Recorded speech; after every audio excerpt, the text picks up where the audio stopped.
kesib ko'rganimizda ikki xil modda tashkil topganligini ko'rishimiz mumkin. Tashkil moddasi mana postloq moddasi cortex renalis va mag'iz moddasi medulla renalisni ko'rishimiz mumkin. Postloq moddasi mag'iz moddani ichiga kirganda ko'ryapsizlar, mana bunaqangi nimalar hosil qilyapti?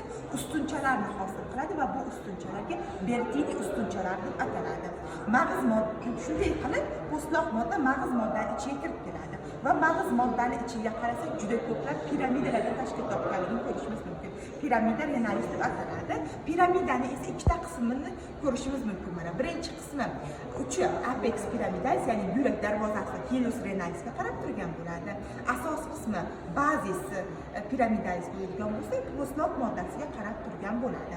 Endi piramidani ham 3 ta qismi bor. Birinchi qismi bu nima deganmiz? Papilla foramina, ya'ni uni teshichalar aytganmiz. Undan keyin esa area cribrosa, g'alvir-simon nay qismi. Undan keyin esa buyrakni o'zini so'rg'ichi papilla renalisga bo'linadi deganmiz. Ana endi undan keyin biz postloqni mag'izga kirgizib oldik. Endi mag'iz modda ham xuddi shunday postloq moddaga qarab yo'naladi. U nechta qismga to'g'ri keladiganmiz? Ikkita qismda hosil qiladi. Birinchi qismi nurli qismi, mana mag'izning orqa qismida joylashgan bo'ladi. Mana ya'ni pars radiata nurli qism va u yerda to'g'ri naylar joylashgan bo'ladi. Endi mag'iz qismida, postloq qismida bo'ladigan bo'lsa, qarab ketyapmiz, ikkinchi qismi pars konvoluta, ya'ni egri bugri qismda tashkil topgan deb aytganmiz. Endi bizning buyrakimiz ekskretor a'zo hisoblanadi. Ekskretor degani o'zi ishlab chiqargan mahsulotni tashqariga chiqarishi vazifasini bajaradi. Ekskretor vazifani esa buyrakdagi nima bajaradi? Naylar bajaradi. Buyrakdagi o'sha naylar qayerdan qanday boshlanishi noma'lum. Lekin qayerdan qanday boshlansa ham ikkita qadoqsimon kengayma va ularning orasida joylashgan kapsulada tashkil topgan va o'shanga biz Shumlyanskiy-Bauman kapsulasi deb ataymiz.